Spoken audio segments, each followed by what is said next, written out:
जय हिंद अवर upcoming soldiers. तो कैसे हैं आप लोग? आशा करता हूं आप सही स्वस्थ होंगे। तो आज की इस वीडियो में हम बात करने वाले हैं आपके most important one dimensional motion के क्वेश्चंस के बारे में। जैसा कि आपको पता है, हमने इसकी वन डायमेंशनल मोशन की एक क्लास ऑलरेडी ले रखी हुई है, जिसमें हमने आपको मोस्ट इम्पोर्टेंट क्वेश्चन कराए थे, जो कि आपको आपके एग्ज़ाम में देखने को मिलेंगे।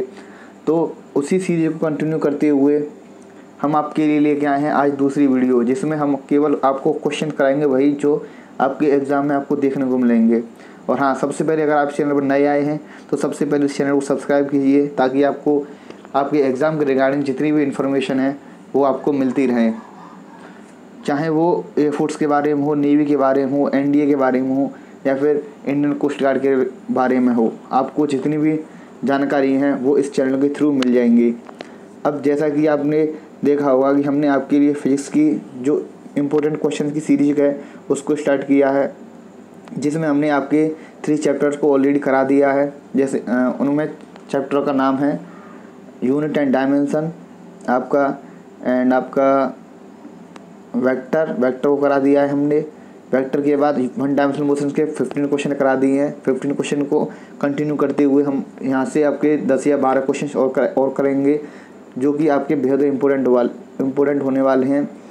ये केवल वही क्वेश्चन होंगे वन डायमेंशनल मोशन से रिलेटेड। आगे 2D के और आपके सर्कुलर मोशन के क्वेश्चन अलग होंगे। तो चलिए क्लास को स्टार्ट करते हैं। देखिए क्वेश्चन नंबर 14 करा दिए थे, क्वेश्चन नंबर 15 देखिए। The force required to keep a body in uniform circular motion. Hindi में समझिए, किसी पिंड की एक समान वृत्तीय गति को बनाए रखने के लिए आवश्यक बल क्या होता है। मतलब अगर कोई बॉडी है जो घूम रही है सर्कुलर मोशन में, गोलीय गति में घूम रही है, तो उसको जो गोल घूम रही है उसको घुमाने के लिए जो बल प्रयोग हो रहा है उस बल को क्या कहते हैं? तो उस बल को कहते हैं हम आपके सेंट्रीपिटल फोर्स, अभिकेंद्रीय बल, जो कि आपके सेंटर की ओर लगता है, उसी को ही सेंट्रीपिटल फोर्स कहते हैं। जैसे कि उसको हिंदी में बोलते हैं अभिकेंद्रीय बल। देखिए जैसे कि एक सेकेंड, ये गोला है, अब ये घूम रहा है आपका, ये आपका घूम रहा है।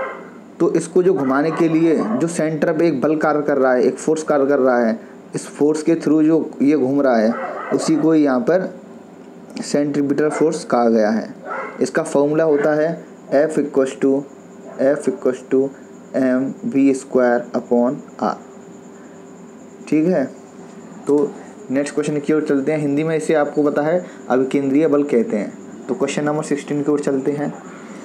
Cream get separated out of milk when it is dues to. दूध का मंथन करने पर क्रीम प्राप्त होती है, इसका कारण क्या है? अब देखिए, ग्रेविटेशनल फोर्स ये नहीं, ये फोर्स के दो वस्तुओं के बीच में लगता है, उसे ग्रेविटेशनल फोर्स कहते हैं। सेंट्रीपिटल फोर्स ये भी नहीं होगा, ये जो मैंने आपको करा दिया है सेंट्रीफ्यूगल फोर्स। तो इसका जो आंसर आएगा वो आएगा आपका सेंट्रीफ्यूगल फोर्स। अब केंद्रीय बल, जो कि हम दही से जो क्रीम निकलती है उसको गर्म करके जब घी निकालते हैं, घी निकालने की प्रोसेस में जब दूध छाछ को या दही को मसते हैं, तो उसी को ही सेंट्रीफ्यूगल जो प्रोसेस होती है जिससे घी निकलता है, उसी को यहाँ पे सेंट्रीफ्यूगल फोर्स कहा गया है।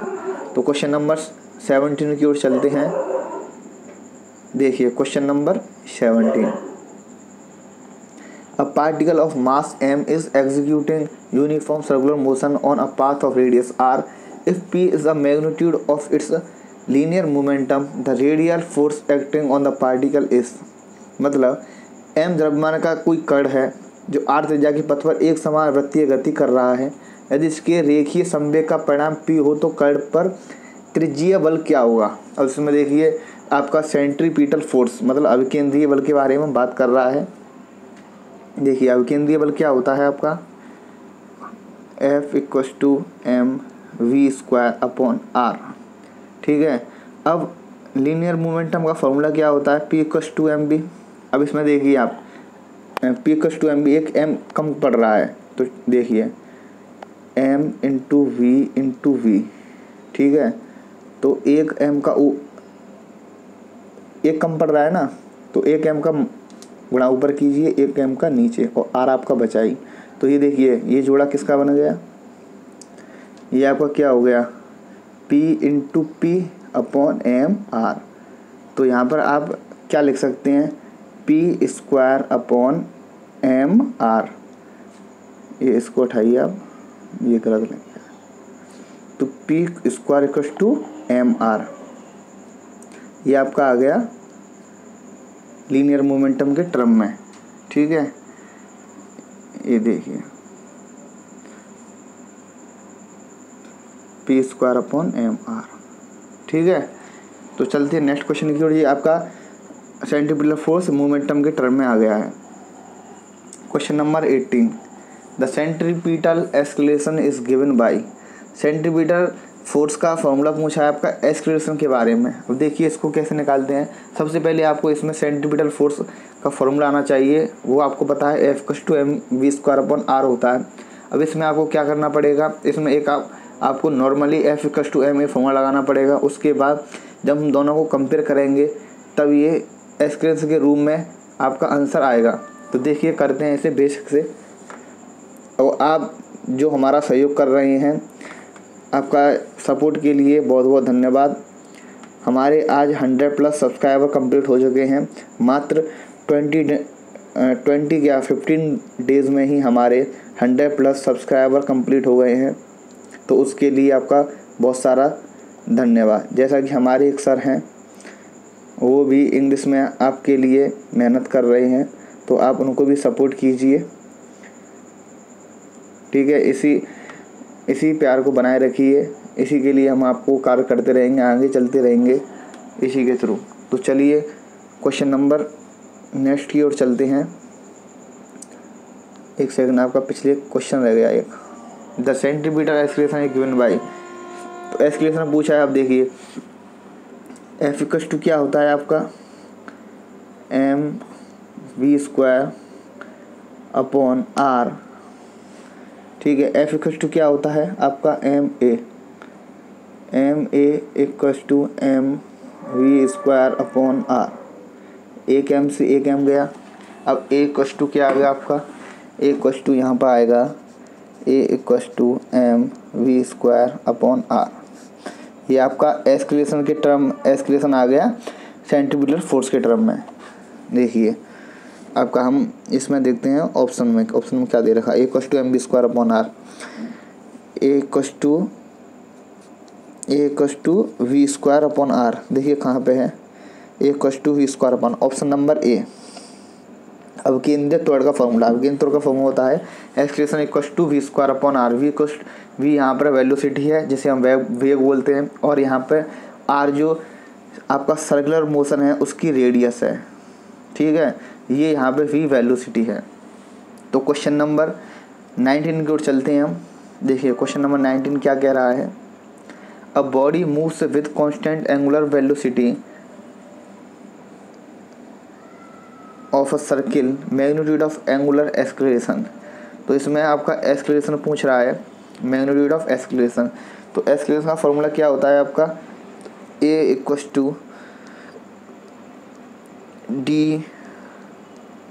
Omega upon dt। तो इस कंडीशन में आपका जो ओमेगा है, ओमेगा कांस्टेंट होता है रेडियन। ठीक है, तो आपका एंगुलर एक्सेलरेशन आएगा वो आपका 0 आएगा। ठीक है, तो चलते हैं अगले क्वेश्चन की ओर। क्वेश्चन नंबर 20 की ओर चलते हैं हम। Question number 20, what is the value of linear velocity of omega equals to 3i minus 4j plus k and r equals to 5i minus 6j plus 6k। तो इसका आपका फॉर्मूला क्या होता है, इसमें निकालना है आपको, वेलोसिटी निकालनी है। तो v इक्वल्स टू फॉर्मूला क्या होता है, v इक्वल्स टू आपका फॉर्मूला होता है omega cross product into r। ठीक है, तो इसको हम लगाते हैं फॉर्मूले को। ये आपको डिटर्मिनेंट की फॉर्म में सॉल्व करना पड़ेगा। चलिए इसको सॉल्व करते हैं। 3i minus 4j plus k 5i minus 6j plus 6k। देखिए इसे सॉल्व करते हैं।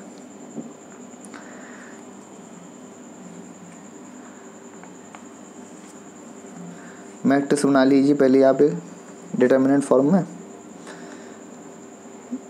आई जे और के, 3 - 4, एक सेकेंड,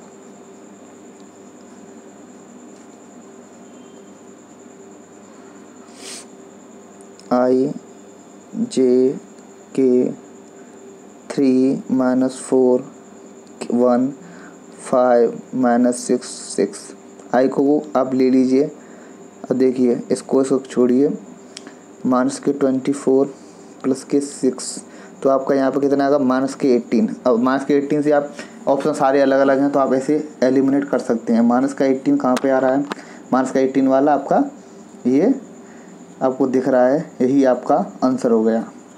इसी से आप अंदाज़ा लगा सकते हैं। ठीक है, इसका फॉर्मूला आप याद कर लीजिए। एंगुलर वेलोसिटी का फॉर्मूला क्या होता है, v = omega into cross product radius, vector की फॉर्म में ये दोनों। और क्वेश्चन नंबर 21 की ओर चलते हैं। क्वेश्चन नंबर आपका 21, at the top of the trajectory of a projectile the direction of its velocity and acceleration. इसमें क्या पूछा है, किसी प्रक्षेप के परवलयाकार पथ के उच्चतम बिंदु पर इसके वेग और त्वरण की दिशाएं होंगी। मतलब किसी टॉप ऑफ ट्रांजेक्टरी उच्चतम बिंदु पर वेग और आपकी त्वरण की दिशाएं पूछा है। इसमें वेलोसिटी और एक्सेलरेशन की डायरेक्शन क्या होती है। अब देखिए, direction of velocity is always tangent to the path. जो आपकी वेलोसिटी होती है ना, आपके जो आपका रास्ता है उसके टेंजेंटली होती है। तो हॉरिजॉन्टल डायरेक्शन में आपकी जो ग्रेविटी है वो आपकी एक्सेलरेशन के थ्रू लगेगी, वर्टिकली डाउनवर्ड लगेगी। तो इसमें क्या होगा, आपका वेलोसिटी परपेंडिकुलर टू आपका एक्सेलरेशन होगा, v परपेंडिकुलर टू एक्सेलरेशन। इसमें आपका वेलोसिटी परपेंडिकुलर होगी आपकी एक्सेलरेशन के। तो ऑप्शन नंबर ए आपका राइट आंसर होगा। तो क्वेश्चन नंबर 22 की ओर चलते हैं। क्वेश्चन नंबर 22 क्या कह रहा है आपका, देखते हैं। Galileo rights that for angles of projection of a projectile eight angles 45 + θ and 45 - θ the horizontal range described by the projectile are in the ratio of if θ is less than equal to 45। तो इसमें आपका ratio पूछा है इसने horizontal range का। तो सबसे पहले आपको रेंज का फॉर्मूला आना चाहिए। देखिए रेंज का फॉर्मूला क्या होता है आपका, R = u² sin 2θ/g। ये आपका फॉर्मूला होता है।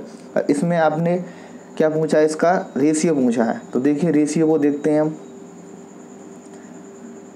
देखिए पहले में 45 - θ है, तो u² sin 2θ है, 2θ अंदर जाएगा तो 90 हो जाएगा, 90 - 2θ। ये हो गया आपका R1। अब इसको R2 रख लेते हैं। ये कंडीशन कौन सी हो गई, 45 - θ वाली कंडीशन हो गई। और ये हो गई, ये हो जाएगी आपकी sin²θ। ये आपकी कंडीशन हो गई +θ वाली, 45 + θ। अब देखिए ये भी आपका cos θ हो गया और आपका ये भी cos θ हो गया।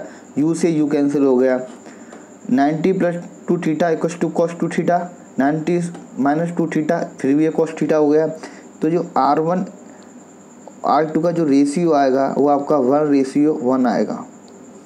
इसे आप देख सकते हैं। ये आपका एग्ज़ाम में पूछा भी जा सकता है और 1-2 बार ये एग्ज़ाम में आपके आया भी है। 45 - θ वाला, 95 - θ, वो 90 - θ, 90 + θ, इस कंडीशन को रखते हुए इसमें से आपके क्वेश्चंस पूछे भी गए हैं। तो इसे आप देख लीजिए, स्क्रीनशॉट ले सकते हैं आप इसे।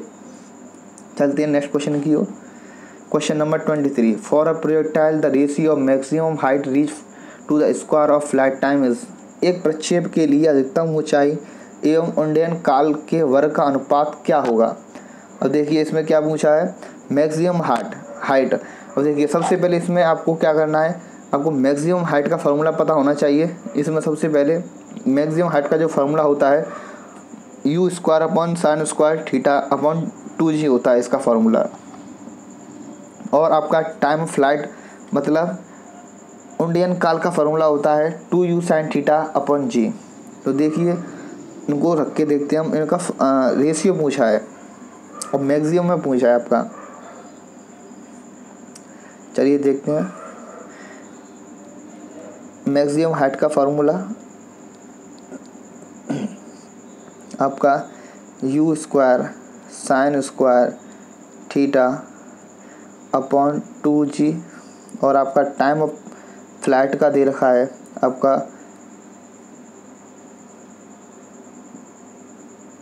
2u square 2u sign theta upon g। एक सेकंड, स्क्वायर दे रखा है तो इसमें स्क्वायर कर सकते हैं हम। देखिए h upon T square upon you square sine square theta upon 2g कर सकते हैं। टी स्क्वायर में क्या हो जाएगा आपका, ये जो आपका 2u साइन 2 थीटा दे रखा है आपका टाइम ऑफ फ्लाइट का, ये t का फार्मूला है। तो इसमें आप 4u square sine square theta upon g square कर सकते हैं। अब देखिए इससे ये गया, इससे ये गया, ठीक है। तो एक g से एक g गया। अब यहाँ पे क्या बचा, एक g यहाँ पे गया तो 4 2 जा 8 h upon 2 square equal to कितना आ जाएगा आपका g अपॉन ये जो आपका नीचे आ जाएगा ये हो जाएगा आपका 8। g की वैल्यू यहाँ पे आप 10 रख लीजिए, 10 अपॉन 8 इक्वल टू 2 से काटिए आप इसे 5 अपॉन 4। तो आपका ये आंसर आएगा 5 अपॉन 4 का रेशियो आएगा आपका मैक्सिमम हाइट का एंड टाइम का, टाइम ऑफ फ्लाइट का। देखिए 5 अपॉन 4 कहाँ दे रखा है, 5 अपॉन 4 दे रखा है आपका ऑप्शन नंबर ए में। तो आपका यही आपका आंसर हो जाएगा 5 upon 4, 5 ratio upon 4 ratio, 5 ratio 4 ratio. तो क्वेश्चन नंबर 24 की ओर चलते हैं। अगर आपको वीडियो अच्छी लग रही है तो आप हमें कमेंट में ज़रूर बताएं, कमेंट में आपको कैसी लग रही है ज़रूर बताएं और ज़्यादा से ज़्यादा वीडियो को शेयर करें ताकि आपके भाइयों के पास ये वीडियो पहुंच सके। क्वेश्चन नंबर 24 की ओर चलते हैं। 2 bodies are thrown up at angles of 45 degree and 60 degree respectively with the horizontal. If the bodies attain same vertical height then the ratio of velocity with which these are thrown is। दो वस्तुओं को क्षैतिज से क्रमशः 45 degree 45 degree एवं 60 degree कोण पर ऊपर की ओर फेंका जाता है। यदि दोनों वस्तुओं द्वारा प्राप्त ऊर्ध्वाधर ऊंचाई समान हो तो उनके प्रारंभिक वेगों का अनुपात क्या होगा। तो इसमें स्टार्टिंग की आपकी वेलोसिटी का फार्मूला पूछा गया है, उनका मतलब रेशियो पूछा गया है। तो देखिए सबसे पहले आपको मैक्सिमम हाइट का फार्मूला आना चाहिए।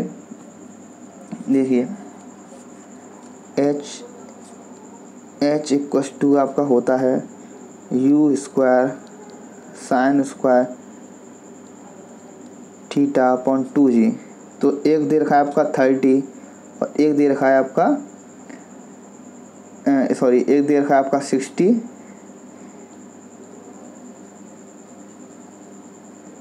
दे रखा है आपका, एक 60 दे रखा है और एक आप दे रखा है 45। तो देखिए 60 से निकालते हैं u square sine square 60 degree, g से जी कट जाएगा, इसको छोड़िए आप और यहाँ पर रख लीजिए आप, आपका ये u1 हो गया और u2 साइन स्क्वायर 45 डिग्री। अब u1 अपॉन u2 ये देखिए आप साइन 60 की वैल्यू कितनी आ गई √3 अपॉन 2 और वो आएगी आपकी 1 अपॉन √2 साइन 45 की। तो काट के देखिए इसे, आपका जो काट के ये अपॉन √2 से ये √2 बार कटेगी तो आपका जो आंसर आएगा √3 अपॉन √2 आपका आंसर आ जाएगा √3 अपॉन √2। देखिए आपका आंसर क्या दे रखा है यहाँ पे √3 अपॉन √2, ये आपका आंसर हो गया ऑप्शन नंबर सी। देख सकते हैं आप हिंदी में भी है इंग्लिश में भी, बाई लैंग्वेज हैं, आप देख सकते हैं। क्वेश्चन नंबर 25 की ओर चलते हैं। The maximum horizontal range of a projectile is 400। The maximum value of height attend by it will be. मतलब किसी प्रक्षेप की अधिकतम क्षैतिज परास 400 मीटर है इसके द्वारा प्राप्त अधिकतम ऊंचाई का मान क्या होगा। देखिए इसमें क्या दे रखा है आपकी आर मैक्सिमम का फॉर्मूला क्या होता है आपका R equals to u square upon g. ये दे रखा है आपका 400 मीटर। अब क्या पूछ रहा है आपसे, हाइट पूछ रहा है, तो हाइट का फॉर्मूला क्या होता है मैक्सिमम के लिए यू स्क्वायर अपॉन 2g होता है, sine theta equals to 90 degree हो जाता है। ये आपका कब होता है 45 के किस्म होता है। इसका पूरा फार्मूला क्या होता है, u square sine square 2 theta upon g होता है। मैक्सिमम हाइट का क्या फार्मूला होता है u square upon 2 u square sine theta upon 2g होता है, sine square theta upon 2g होता है। ये 45 डिग्री में होता है, ये 90 डिग्री के केस में होता है। अब देखिए ये आपको दे रखा है 400, तो सीधा आप यहाँ पे 400 अपॉन 2 कर सकते हैं, तो ये आपका कितना आएगा 200 आपका आंसर आ जाएगा। ये आ जाएगा आपका maximum R maximum 200 option number B में आपका दे रखा है 2। ठीक है, क्वेश्चन नंबर नेक्स्ट की ओर चलते हैं, देखते हैं क्वेश्चन और है या नहीं। तो आज की क्लास के लिए इतने क्वेश्चन ही काफ़ी हैं।